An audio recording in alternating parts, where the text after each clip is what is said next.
Please share and subscribe for more updates. భారతదేశం మరియు పాకిస్తాన్ మధ్య మిలిటరీ ఉద్రిక్తతలు, వివాదాలు 1947 నుండి కొనసాగుతున్నాయి.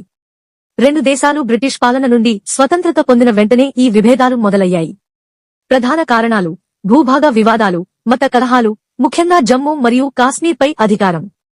1. 1947 తొలి యుద్ధం. భారతదేశం, పాకిస్తాన్ వేర్వేరుగా ఏర్పడ్డాయి. జమ్మూ కాశ్మీర్ అనే రాజ్యం ముస్లిం మెజారిటీ ఉన్నప్పటికీ హిందూ రాజు పాలనలో ఉండేది. ఆ రాజు భారత్లో చేరుతానని నిర్ణయించడంతో పాకిస్తాన్ మద్దతుతో వచ్చిన తెగదారులు ఆక్రమణ ప్రారంభించారు. దీనివల్ల తొలి ఇండో-పాక్ యుద్ధం జరిగింది. యుద్ధం తరువాత ఐక్యరాజ్యసమితి మధ్యస్థంగా నిలిచింది. కాశ్మీర్ రెండు దేశాలకు విడిపోయింది. కాని సమస్య మాత్రం పరిష్కారంగా మారలేదు. 2. 1965 రెండో యుద్ధం. పాకిస్తాన్ ఆపరేషన్ గిబ్రాల్టర్ అనే సైనిక వ్యూహంతో కాశ్మీర్లోకి దూసుకువెళ్లింది. ఇది పూర్తిస్థాయి యుద్ధంగా మారి సోవియట్ యూనియన్ మధ్యవర్తిత్వంతో టాష్కెంట్ ఒప్పందం ద్వారా ముగిసింది.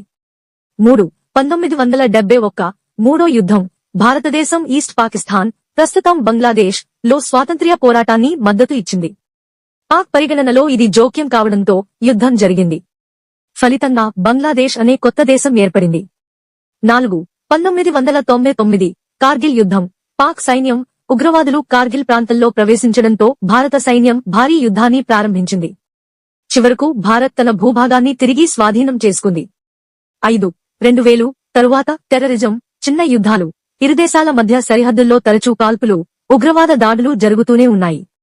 పార్లమెంట్ దాడి 2001, ముంబై దాడులు 2008 వంటి ఘోర సంఘటనలు రెండు దేశాల సంబంధాలను మరింత కఠినతరం చేశాయి.